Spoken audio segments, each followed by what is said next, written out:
जो नजदीक का शिव मंदिर हो, उस शिव मंदिर में जाकर मात्र शिवलिंग का स्पर्श कर लेना। आप में से कितने लोग हैं जो शंकर जी के मंदिर में जाकर चंदन की 3 उंगलियां शिवलिंग पर घुमाते हो ना, शिवलिंग पर 3 उंगली? तो ये 3 उंगली घुमाने का फल क्या है? क्या फल है? इस शिवलिंग पर ये 3 उंगली घुमाई जाए तो इसका फल क्या है? तो आपको लगेगा भगवान शंकर को त्रिपुंड लगाना है। बोलो सही है गलत है? आप तो यही सोचोगे ना कि शिव जी को त्रिपुंड लगाया गया है, पर नहीं। शिव महापुराण की कथा कहती है, ओम शिव महापुराण की कथा ये सागर में जो चल रही है, इसमें आप अगर विद्धेश्वर संहिता को या पार्वती खंड को निकालोगे या आप स्कंद पुराण का या लिंग पुराण की कथा को उठाकर देखोगे तो उसमें वर्णन आता है जब कोई पुरुष, नारी या बच्चा अगर चंदन लेकर गया है, अष्टगंध लेकर गया है, या जल चढ़ाने के बाद चंदन भी नहीं है, अष्टगंध भी नहीं है, लाल चंदन भी नहीं है, और मात्र उंगली से 3 लाइन खींचता है, उसका मतलब त्रिपुंड लगाना नहीं होता। उसका मतलब होता है कि उसने एक पार्थिव शिवलिंग का निर्माण कर पूजन कर ली है। यह फल प्राप्त, उसका फल ये प्राप्त होता है।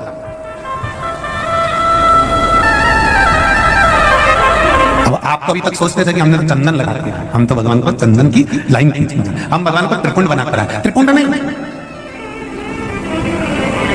भगवान शंकर को आपने त्रिपुंड लगाया वो अपनी जगह पर, भगवान शंकर को जो आपने 3 लाइन खींची है, हाथ का जो स्पर्श कर घुमाया है, इससे पार्थिव शिवलिंग के निर्माण का फल प्राप्त हो जाता है।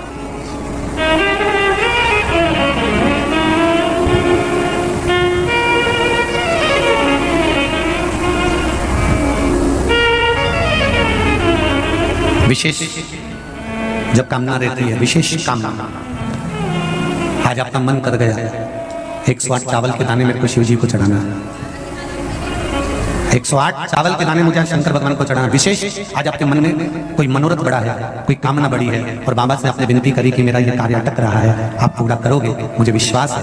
108 चावल के दाने चढ़ाना है, आपने चंदन लगाया, हाथ की हथेली पर 108 चावल के दाने जो घर से गिनकर लेकर गए हो, उसको हथेली में रखा। एक चावल का दाना नहीं चढ़ाया, हथेली में रखकर जो विशेष कामना, जैसे किसी कर्मकांडी ब्राह्मण से पूछा जाए, पूजन होने के बाद में विशेष अर्घ दिया जाता है, विशेष अर्घ।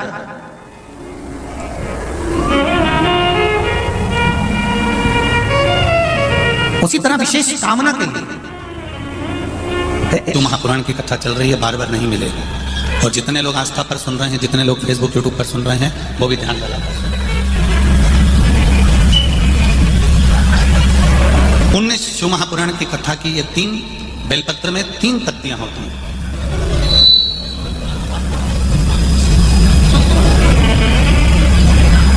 ये 3 पत्तियां शिव महापुराण की कथा करती है। जब हम देवादिदेव महादेव को समर्पित करते हैं, जब हम भगवान शंकर को ये 3 पत्तियां समर्पित करते हैं, तो हमारा वर्तमान, हमारा भविष्य और हमारा पूर्व का किया हुआ जो भाग है, वह भी केवल एक बेलपत्र जब हम भगवान शंकर को समर्पित करते हैं, तो हमारा वर्तमान, हमारा भविष्य और हमारा भूत जो निकल गया, वो तीनों ही भगवान शिव उसको संवार देते हैं। मात्र एक बेलपत्र का फल इतना प्रबल है कि एक बेलपत्र मात्र भगवान शंकर को समर्पित कर देने से हमारा निश्चित समय अवधि गणना सब स्वीकार कर लेते हैं भगवान शंकर।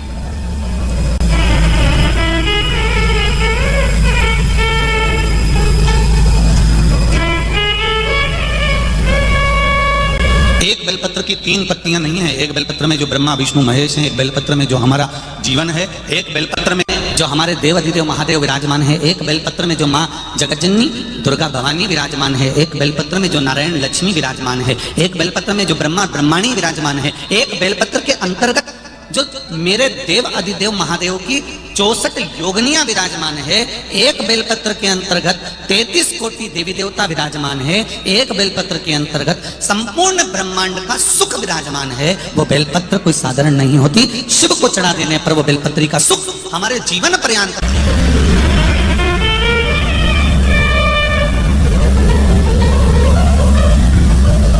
केवल एक बेलपत्र हमने जो देवादिदेव महादेव को समर्पित करी, उसका सुख हमको अपार सुख प्रदान कर देता है। पुण्य 3 तरह से होता है, एक मन से, वचन से और कर्म से।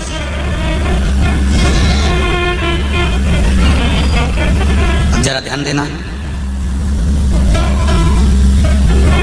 मन से हम जिंदगी में कभी किसी के प्रति भेदभाव ना रखें।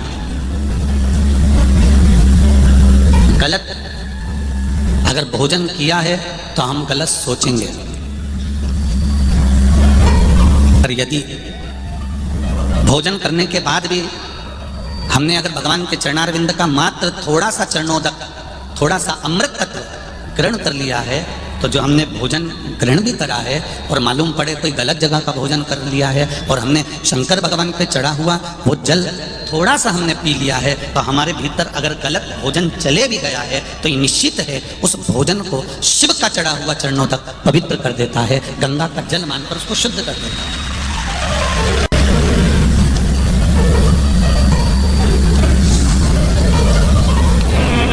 दो विष होते हैं, दो तरह का विष होता है। एक विष भोजन में मिलाया जाता है और एक विष कानों में मिलाया जाता है। जरा ध्यान देना मालेगांव वालों और जितने लोग आस्था चैनल पर सुन रहे हैं वो भी। एक विष भोजन में मिलाया गया है और एक विष कानों में घोला गया है। ये दो विष हैं। इसमें एक विष जो भोजन में मिलाया गया है उस विष से तुम बच सकते हो, पर जो कानों में जहर उगला गया है उससे जिंदगी में कभी बचना नहीं जा सकता, कभी नहीं बच सकते उससे कभी बचा नहीं जा सकता। आप उससे कितना भी प्रयास कर लो नहीं बच सकते।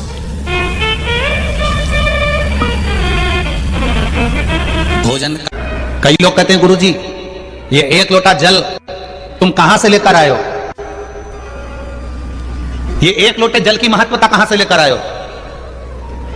जो दुनिया के लोग शिव महापुराण पर उंगली उठाए, शंकर जी के पूजन पाठ पर उंगली उठाए, उनको यह कथा जरूर सुना देना कि एक लोटा जल कहां से आया, उस एक लोटे जल का महत्व कहां से आया। आप लोग एक लोटा जल चढ़ा रहे हो तो सियोर वाले महाराज पर कोई एहसान नहीं कर रहे हो, ना महादेव पर एहसान कर रहे हो। एक लोटा जल अगर आप शिव जी के मंदिर में चढ़ा रहे हो तो तुम एहसान नहीं कर रहे हो, तुम अपने 7 पीढ़ी का नहीं, उज्जैन के महाकाल के मंदिर के पास में ऋण मुक्तेश्वर मंदिर में लिखा हुआ है एक लोटा जल से 7 पीढ़ी नहीं तरती, 71 पीढ़ी तार रहे हो। किसी सियोर वाले महाराज का या फिर महादेव पर तुम एहसान नहीं कर रहे, आपकी जिंदगी आप तार रहे हो, आपका जीवन आप सफल कर रहे हो, आप अपना जीवन सार्थक कर रहे हो।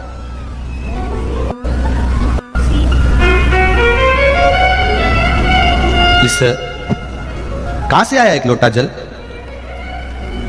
दधीचि ऋषि की धर्मपत्नी का श्राप सबको लग गया, देवताओं को, सारे देवताओं को श्राप लग गया। देवताओं के घर में संतान नहीं हो रही क्योंकि इनको श्राप था कि तुम्हारे यहां संतान नहीं होगी। संतान क्या करा जाए।